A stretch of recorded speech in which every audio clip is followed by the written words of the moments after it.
Fact that the first change that takes place is in your mind. You have to change your mind before you change the way you live and the way you move. So when we said that the revolution will not be televised, we were saying that that the thing that's going to change people is something that no one will ever be able to capture on film. Life to me is one big school. We're here to learn, grow, and evolve, especially on this plane called Earth. If you ever heard of Dolores and read some of her work, she stated how when we choose to incarnate on this planet, we are applauded for our courage. Our guardians find humor in our bravery because they know the challenges that await us. It seems as if we're the Harvard of the solar system, which is understandable. In terms of the lessons we learn, it seems that what we value has kept us complacent in our growth. And granted, we have evolved from where we used to be, but we could be further in our development. Why is it always that aliens are portrayed as more intelligent and advanced than us humans? There's gotta be something that we know. Either we know that they are truly advanced, or we're just dumb. Maybe it's both. I believe that it's due to their awareness of reality. And all awareness is just consciousness. The importance of awareness gets swept under the rug so easily, but it's probably the most important lesson humanity has to learn. Its importance is due to it being the system which filters our experiences of life. It's somewhat the essence of our existence. Our awareness or consciousness is what separates us from everybody and everything. The ability to experience and recognize what you are experiencing. The ability to experience and recognize what you are experiencing is what allows you to be a human versus an animal, versus an insect, versus a tree.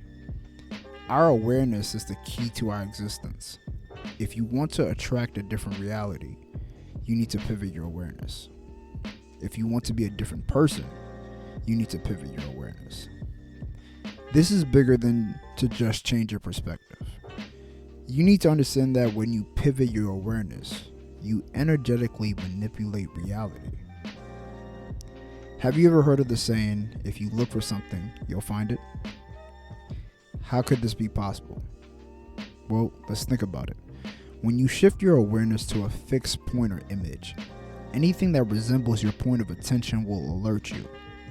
If you were to look for a 4-leaf clover, you would notice that you would attract a lot of false alarms before you could actually find one. This is due to your heightened level of awareness. Even simply focusing on something, you figuratively and literally give your energy away and manipulate the world around you. There have been experiments that show that focusing certain emotions onto plants and bacteria affect their growth and quality of life. We already know that our emotions can affect other people, but when you realize that you affect things energetically and not just psychologically, you take more responsibility for the events that happen to and around you. Because now you know you're not only affecting people, but affecting life itself. Knowing that our awareness is the foundation of our system, it allows us to look deeper into why we see what we see. The reason as to why we have our own perspectives is due to our belief systems.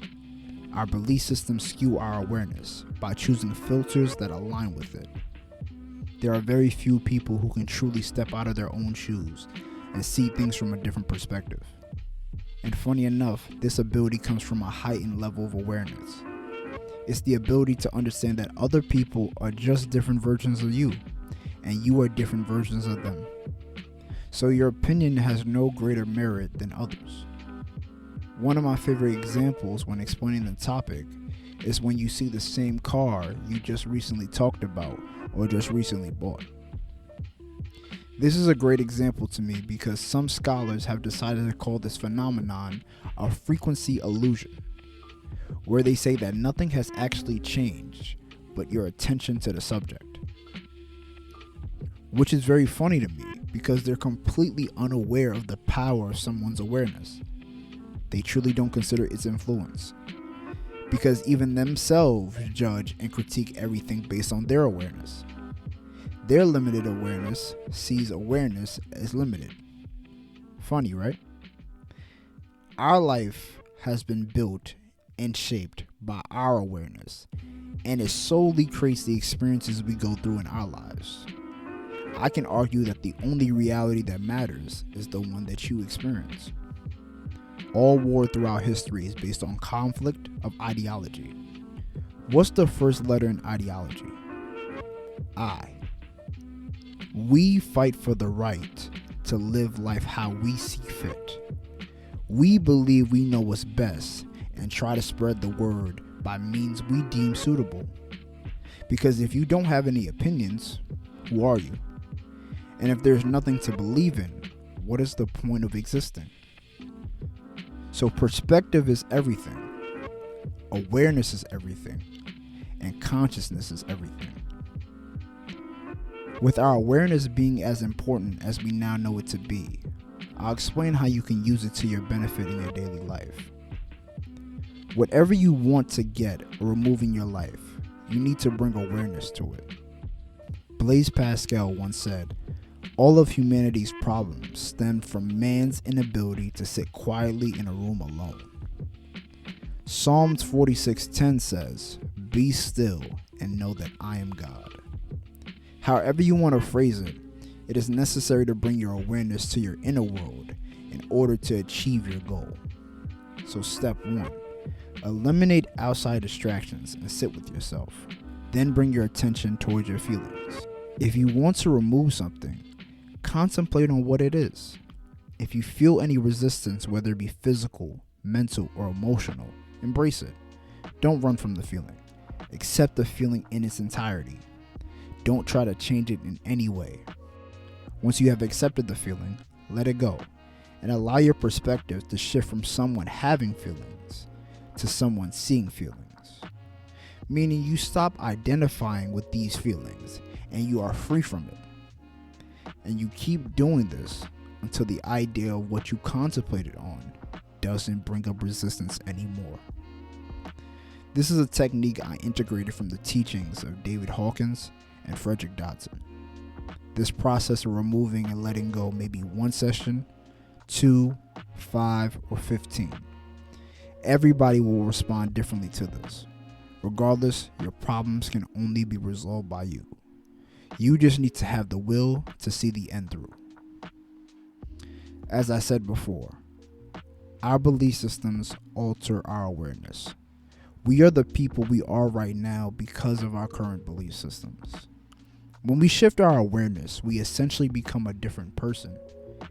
And if we're a different person, then we think differently, we behave differently, and we act differently. And believe it or not, this would be considered instant manifestation. Because in the moment of silence, you experience a reality different from what you normally see. And whatever you experience mentally is just as real to your body as if it were happening physically. The only way it becomes physical is when it's a predominant thought or belief in your subconscious. Awareness is present in everything. It's the key to us ever changing the outcomes in our lives. To close, I would like to quote one of the authors I mentioned previously, Frederick Dodson. He said, "The most empowering question you can ask yourself is, where is my awareness right now? And where would I like it to be?"